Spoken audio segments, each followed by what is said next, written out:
Hello everyone, welcome to June, that being Pride Month, and what better way to celebrate the gayest month of the year than by reading the Tom King Rebirth Batman run. So this is simply my intro clip after reading the first two volumes, that being I Am Gotham and I Am... word I can't say yet. Let's just say it right now. I Am Suicide Squad.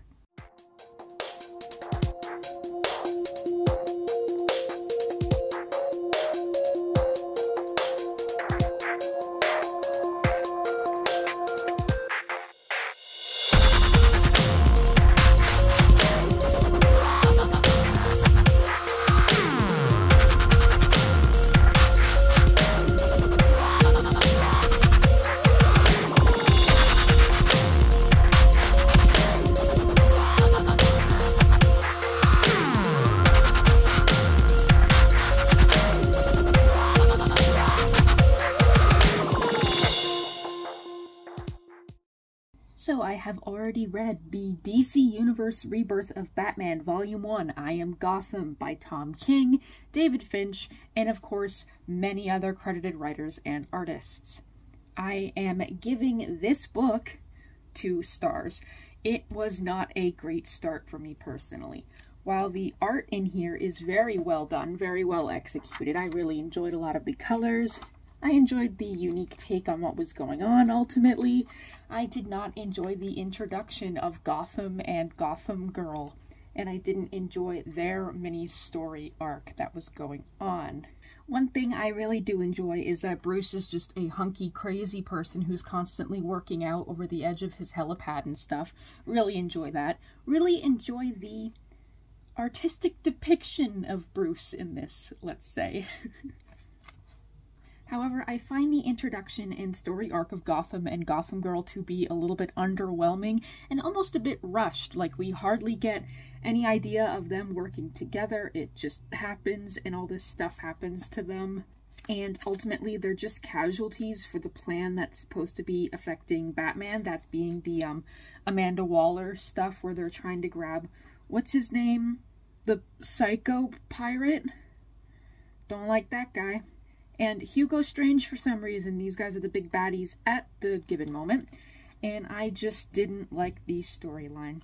Another detail that I have been told is a very commonplace in Tom King's writing style is the use of repetition.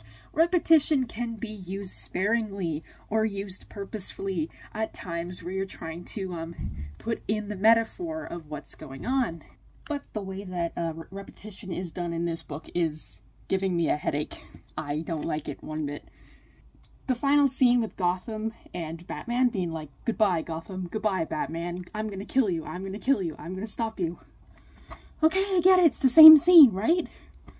Jesus. And in the end, this is all just a big setup for the plan that has to do with Santa Prisca and Amanda Waller and stuff, so a little bit of a jumbled introduction. Ultimately, I was not a huge fan of it, but I am still sticking with it, obviously, to see where this goes, because I know future volumes get a little bit better than this.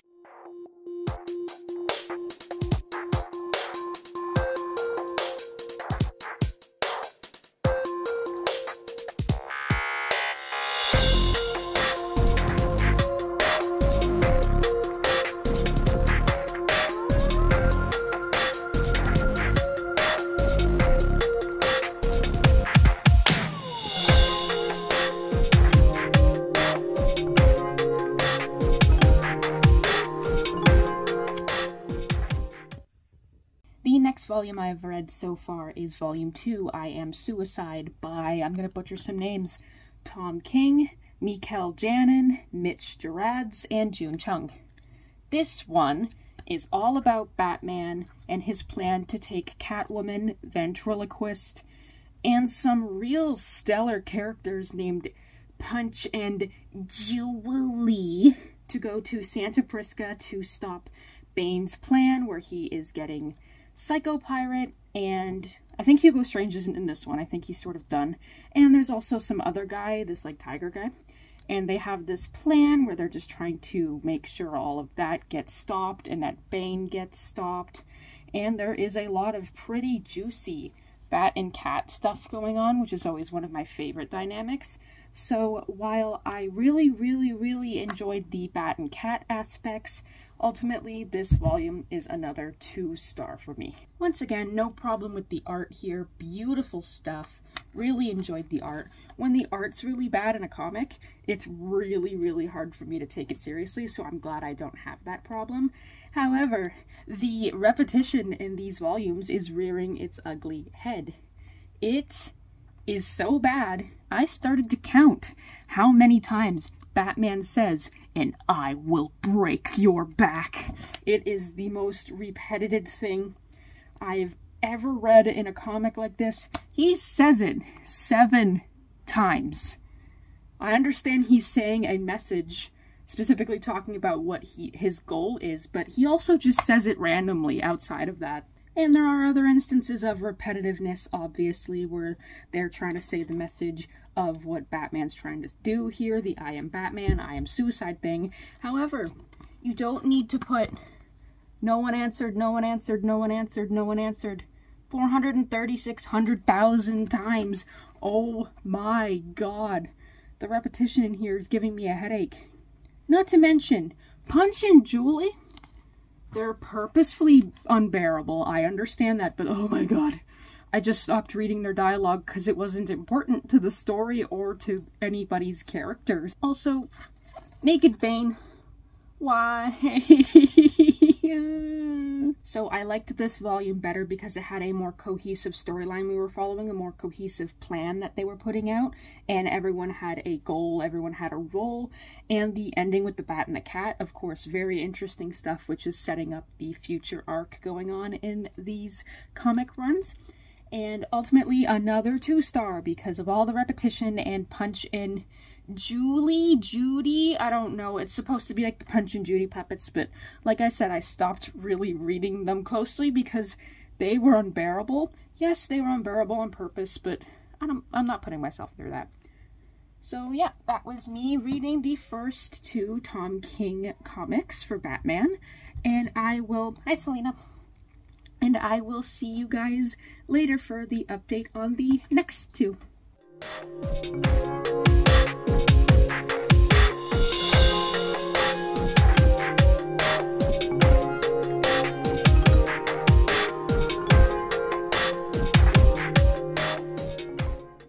Okay, you are precariously balanced on my side table right now against my alarm clock and my water bottle. My cat is in my room and he's not happy, but I still need to update you on the Volume 3 I Am Bane by Tom King, David Finch, Danny Meeke, and Jordi Belair. So first up, we already have an improvement because of the Bat Burger scene. I love this scene. This scene is adorable. It is Bruce going out to lunch with all of his Robins. He's very out of touch. He is trying to cut a burger with a knife and fork. Very funny stuff. And I love the art in this. I love the tacky theme of a Bat Burger establishment and all of the like puns of like the food and how all the burgers have a little bat grill mark and all the logos and stuff. Super cute stuff. And then we immediately go into Bat and Cat, which I really like. And thankfully this volume was more cohesive. It had the Bat family in it, and it had the Bat and the Cat in it. Bane, what stuff going on with Bane and how it parallels with Bruce's upbringing. Very interesting stuff. I didn't know that about him. I only knew about him growing up in a prison in Santa Brisca. And I really liked this volume ultimately. The art, no complaints there. And I am looking forward to more Bat and Cat stuff. However, they mentioned the War of Jokes and Riddles, and I think that's my next volume, right? I think that's what I have to deal with, so yeah. This was an excellent volume. And of course, I really enjoyed the extra little issue about Ace the Bat Hound. I love that guy so much. He's so cute. And yeah, that's my update on Volume 3 I Am Bane. 3 stars. I liked this way better than the first 2.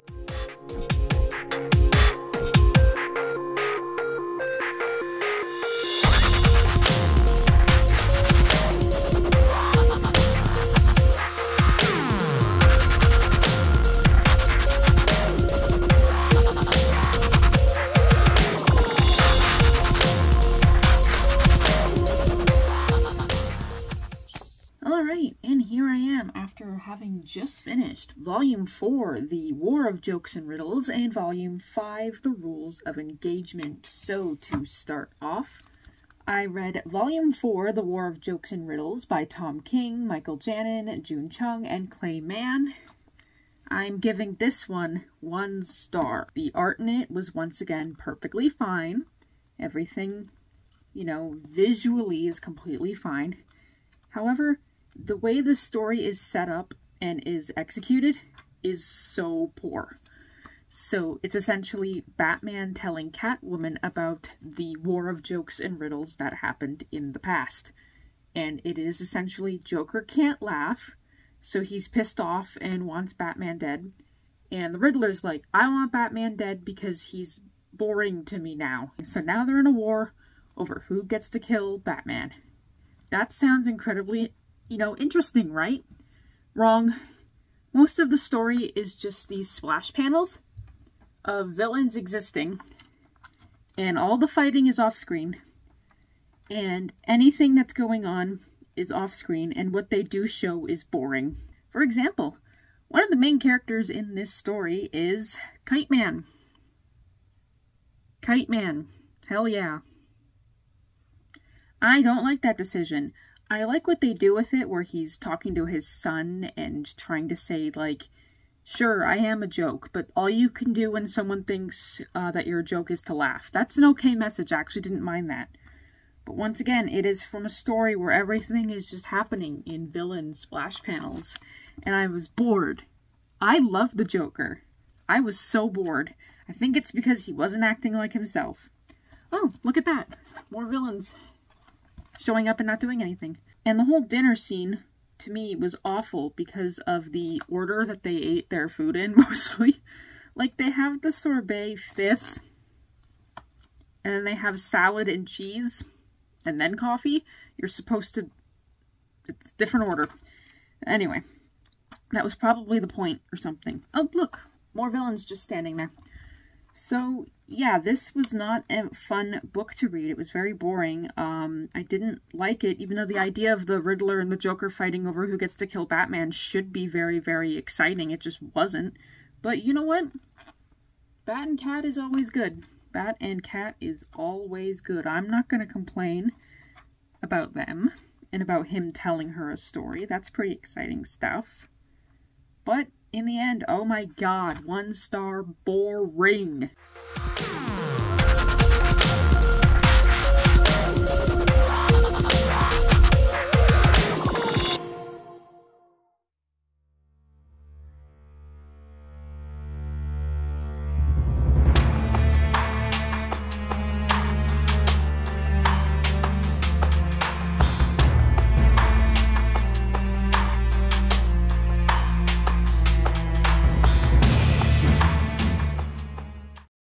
But thankfully it is saved by the next volume, which is more low-key, less of a war going on, and more just literally 2 stories. The first being Batman and Catwoman go to this place where Talia is staying, and they resolve the Holly Robinson thing, and he tells Talia that he is going to get married to her. Of course, she's not happy about that, so these 2 baddies fight, which, not to be gross, hot. I really, really liked this one. Of course, Damian and Dick being in it also adds to it.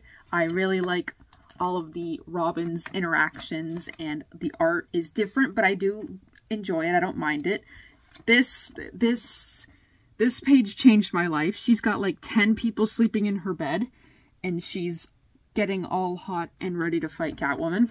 I normally don't like Talia that much, but this story changed it. Wow. And just seeing, Damian and Dick having nice conversations with each other, that's very, very sweet, especially since Damian is in an awkward position since his father is getting married to someone else and talking to his mother, I'm sorry, I'm getting distracted by,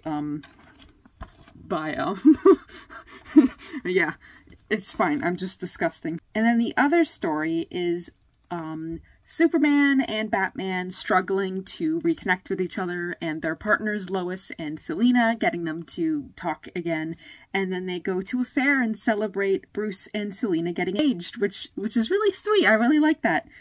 but also they just switch costumes. That's a wonderful idea. I mean, look at this. Look at everybody. Neat stuff. And they just sort of have fun and do little jokes, and they play games, and they fight someone who steals a purse, and they eat ice cream together while talking about their relationships. Very nice and good and neat stuff after the terrible execution of the War of Jokes and Riddles. So thankfully this was a nice 4-star saver for me. Alright, so I have seen the lowest and the highest that the Tom King run can do so far. So let's see where it goes with the Bat and the Cat wedding. I bet it's going to be nothing but positive and go through smoothly.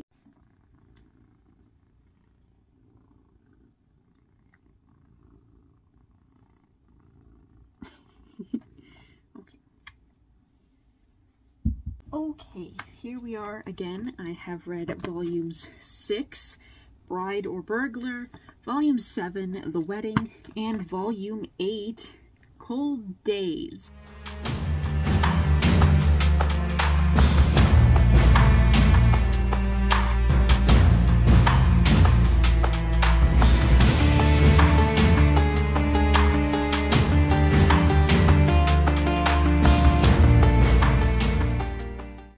Volume 6 was pretty good. It had a few of those storylines of the Bat and the Cat dealing with Wonder Woman and then dealing with Poison Ivy in the months leading to their wedding.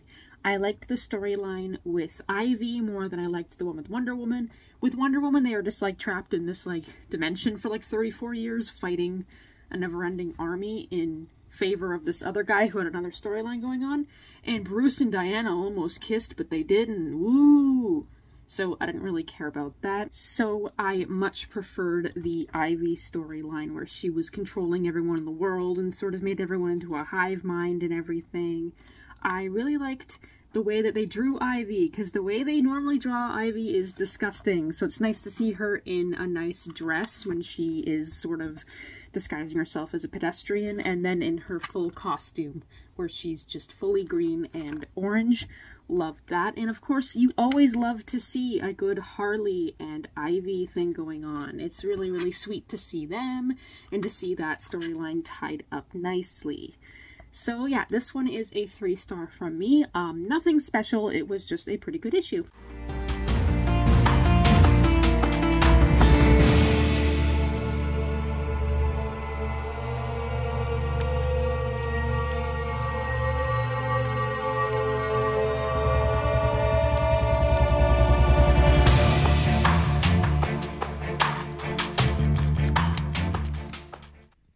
Now, volume 7 for me is a pretty mixed bag because we have the Booster Gold storyline, which I hate.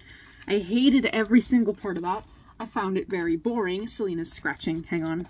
I don't find Booster Gold to be a particularly compelling character. However, I understand that James Gunn likes Booster Gold, so who knows? Maybe I'll like him after I properly get to know him. But in this comic, all he did was literally get in the way and mess up the timeline and just bother me. So once that whole section of the volume was over, I was very happy, because then it's my favorite volume, the one with Joker trying to get to the wedding and trying to stop Catwoman, and they're just laying in the rubble, having a nice chat with each other. It's very good. I really enjoyed their little conversation that they had. Very casual, very, very funny. They're trying to tell jokes to each other. They're making comments about all the other villains and how they know each other. Just really good dialogue writing, and I really, really enjoyed that aspect of it.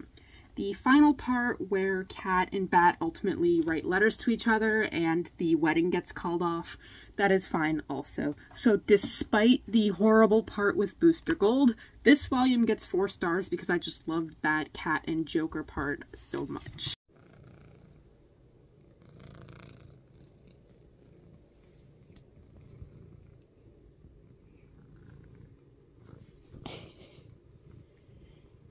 Yeah, these have your name in them. Yeah. Selena and Selena.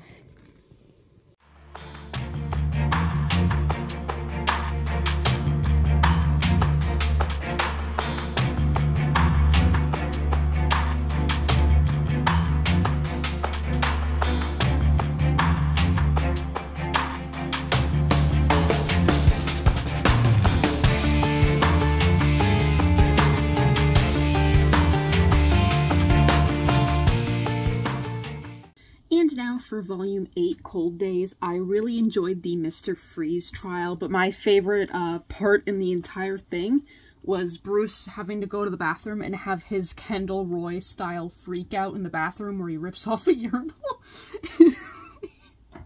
He might as well have just started ripping up magazines and biting into the suit jacket.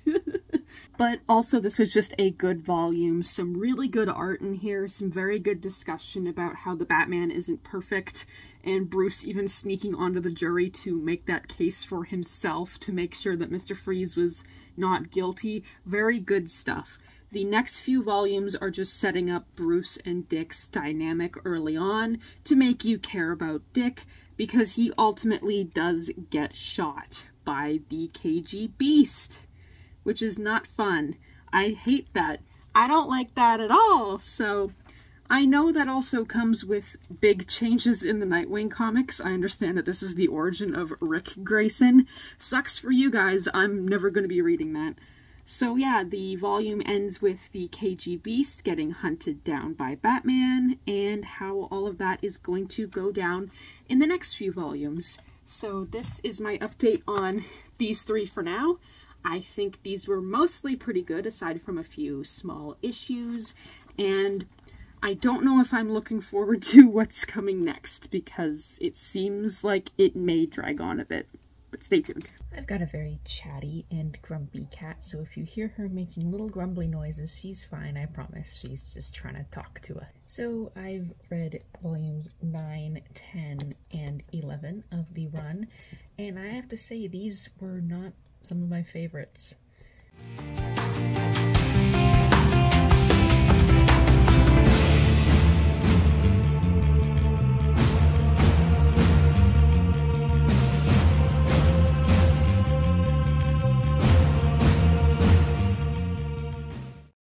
So, Volume 9, The Tyrant Wing, was essentially Batman sort of collaborating with the Penguin, and the Penguin was grieving the loss of his wife, and his wife was a penguin.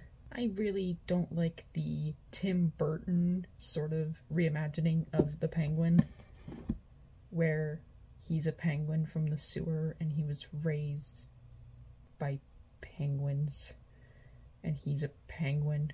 It should just be his, you know, short demeanor and his like fancy dress, and like, you know, like the upper class are like bird-like and very like, I prefer that to Penguin Man. The parts of this volume that I do like is Batman going absolutely nuts because he's upset that KG Beast shot Dick. I do really like those aspects. However, the rest of it is just a bunch of scattered volumes with different stories in it, which is fine. It's not everything has to be part of the story, but it just wasn't as compelling to me, so this one got 2 stars from me.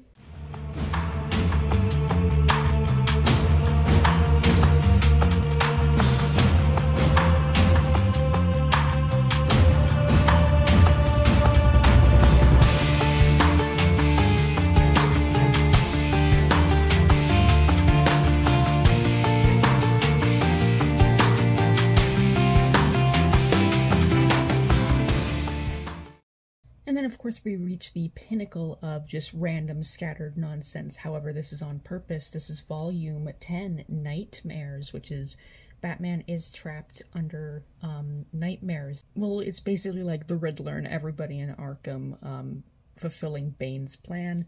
So Batman is trapped in a series of nightmares, and Constantine is there being like, hey man, you're in a nightmare. And then, like, Catwoman's also involved.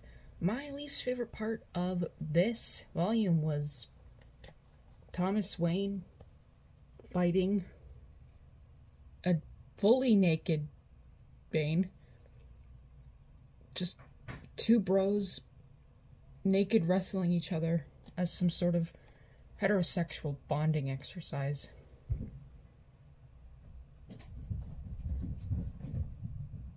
That's Selena playing. However, I think a lot of what happens in Knightmares is just a lot of talking and not a lot of really cool dreamlike visuals, so I was a little bit disappointed by that. So unfortunately, This is why I don't really film in the living room. Anyway, so unfortunately, this is also getting a 2-star from me.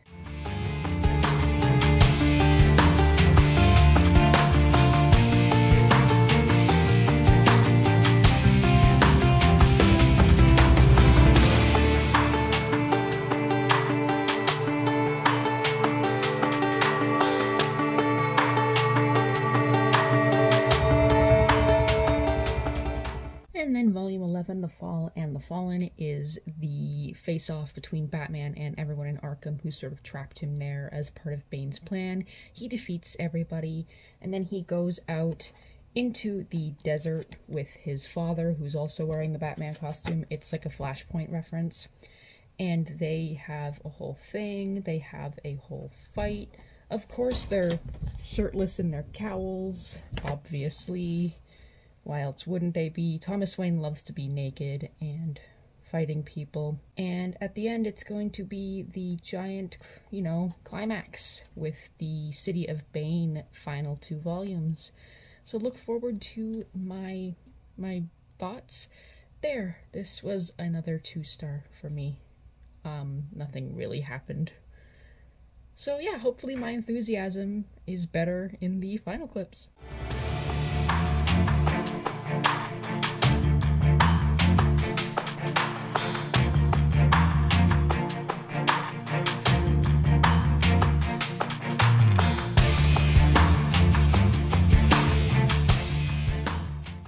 There is nothing better than aggressive birds and the beginning of rain as the ambiance for the final clip in your video, right? And here we are at the end. I have finally finished the Tom King run of Batman.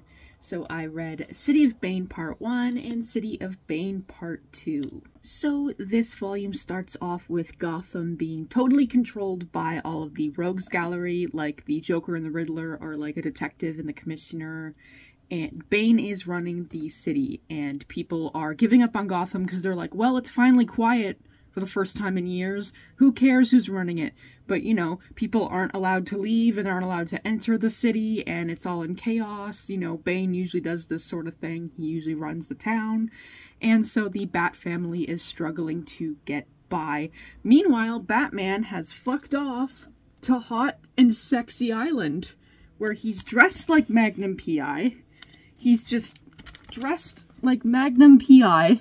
with a fake mustache and everything, and he's just learning to train again with Miss Kitty. And it's all drawn fantastic. Don't get me wrong, I love it. Staring at it was very fun on both sides. But the way that this volume was sort of set up and introduced with all the ideas was a little bit muddy, so I wasn't completely captivated by it. But hey, I can't get mad at Hot Catwoman and Magnum P.I. Bruce. And then, of course, the really sad and upsetting event occurs where Damian watches Thomas Wayne and Bane snap Alfred's neck and kill him. That was a very shocking and very upsetting scene. So while there was a lot of good in this, I just thought that the way it was set up was a little bit weaker. So it's not my least favorite in the run, far from it, but it is only getting 3 stars from me. However, that all changes with City of Bane Volume 2.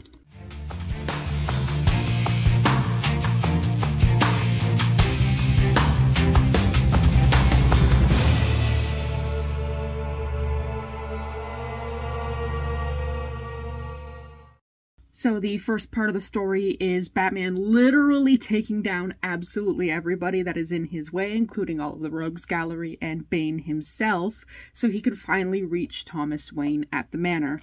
But the scene where Batman finds Alfred's body and reads the letter from Alfred is one of the greatest scenes that I've ever read in a comic. Of course I cried. How can you not cry reading this? How can you not cry when Batman puts his cape on Alfred as a funeral shroud? It's such powerful art and writing. Excellent top-tier scene. Really, really enjoyed it. Very powerful stuff. The rest of the volume is wrapping up loose ends and just tying everything together. And I think that the part where Alfred is, I think, writing in his diary and talking about the things that Batman had to do every single day, the huge differences. It really shows his range because it shows supernatural, he's fighting a dragon, and then it shows him beating up a really mean wrestler guy for charity, and then there's murders, he has to solve a murder case, and then the smaller ones, like him helping an old lady across the street, stopping a bomb, going into like a crazy color world. Just really nice little chapter going on. I really enjoyed it. It really celebrated Batman and the wide range of what he's doing. Like, each day he helped out, big or small.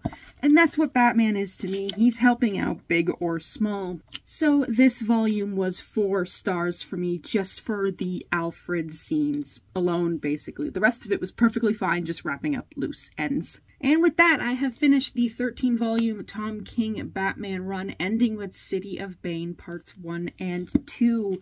I had a lot of fun reading through this run. There were some highs and there were some lows, and I promise the entire thing was not complaining. I did ultimately enjoy this series. I will be continuing on in the other more recent Batman titles, the Punchline one, the Joker War one, etc., but that will be not in this video. I thought 13 volumes of discussion was enough.